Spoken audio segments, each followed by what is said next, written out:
Apakah Tuan Guru juga akan membantu pemenangan untuk Pak Jokowi sendiri? Kalau diminta ya tentu saya siap.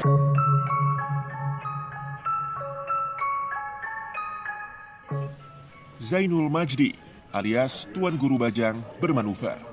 Menjelang akhir periode keduanya memimpin Nusa Tenggara Barat, sang gubernur menyatakan dukungannya kepada Presiden Joko Widodo. Tapi untuk menegaskan bahwa posisi saya adalah sebagai pendukung Presiden Joko Widodo. Salah satu diantaranya adalah untuk menghilangkan anggapan bahwa Presiden Jokowi adalah presiden yang tidak ramah kepada umat. Saya ingin sampaikan pesan dengan posisi saya bahwa tidak ada alasan terhadap stigma itu.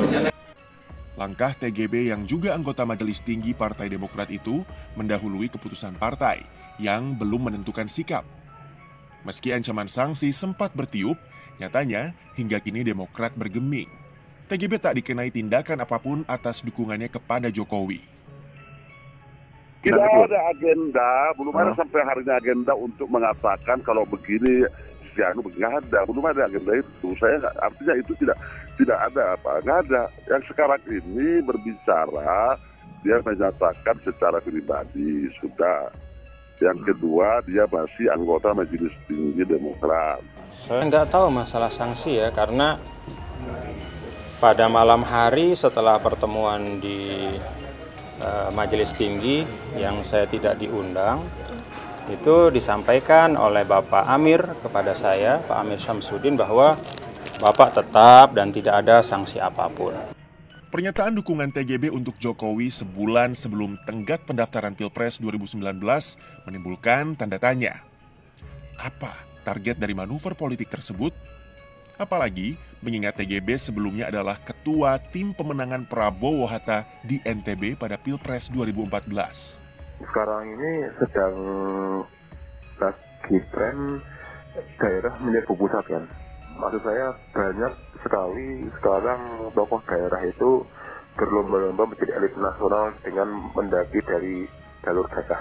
Nah, saya pikir TGB berupaya untuk melakukan hal serupa gitu loh Mas. Karena itu menjadi jalan pintas untuk membangun daerah sendiri juga kan sebenarnya. TGB tergolong baru di kancah politik nasional. Namanya mulai bergema menjelang Pilpres 2019. Ia masuk ke dalam bursa cawapres berbagai lembaga survei meski popularitas dan elektabilitasnya masih rendah. Mungkin saja ya, walaupun saya lihat sih kemungkinannya agak kecil ya, karena TGB itu datang dari provinsi yang kecil. Jadi kalau kita bicara hitungan elektoral agak kecil, tapi ya tadi karena dia ulama, kemungkinan itu tetap besar, tetap terbuka. Yang kedua, dia latar belakangnya Demokrat, itu mungkin jadi kendala juga. Kita tahu hubungannya Merah ini, Banteng ini dengan Mercy ini kan kurang begitu bagus begitu. TGB kan dianggap di beberapa survei kami terdahulu itu 5 besar kalau nggak 4 besar pemimpin umat di Indonesia gitu. Ya dipersepsi sebagai pemimpin umat, entah beneran atau enggaknya kita kan nggak tahu, tapi banyak orang yang bilang bahwa dia pemimpin umat, ya di bawah 20% umat Islam lah.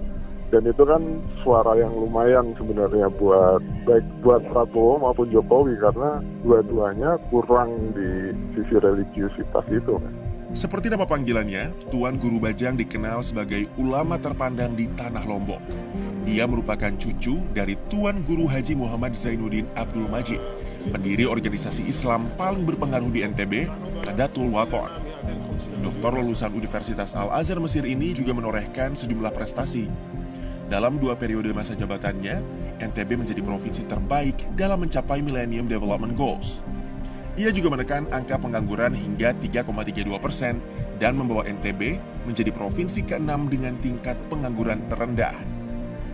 Tak heran, banyak pihak mendukung TGB maju ke kancah nasional. Kita punya banyak ulama. Ya, di Indonesia mungkin sudah tidak terhitung ulama yang popularitasnya sangat tinggi. Tapi coba cari satu ulama saja yang tidak pernah menjelekkan orang lain. Cuma beliau. Yang tidak pernah merendahkan orang lain. yang tidak pernah berbicara tinggi, yang punya kapasitas ilmu pengetahuan sangat tinggi, kemudian keberhasilan beliau sangat banyak di NTB. Kalau kami sih kepentingannya TGB ini sebagai pimpinan nasional ya, baik sebagai Capres maupun Cawapres.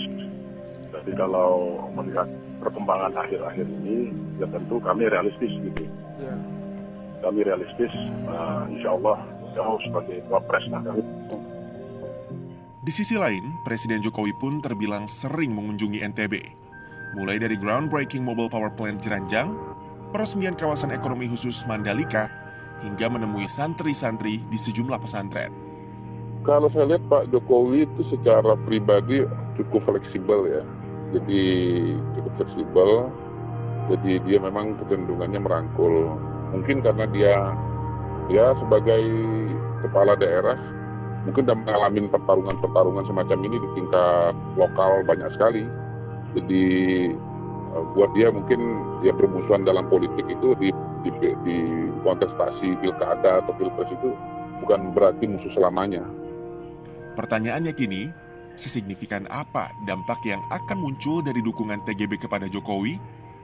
Apalagi jumlah suara di NTB tergolong kecil dibanding total pemilih nasional.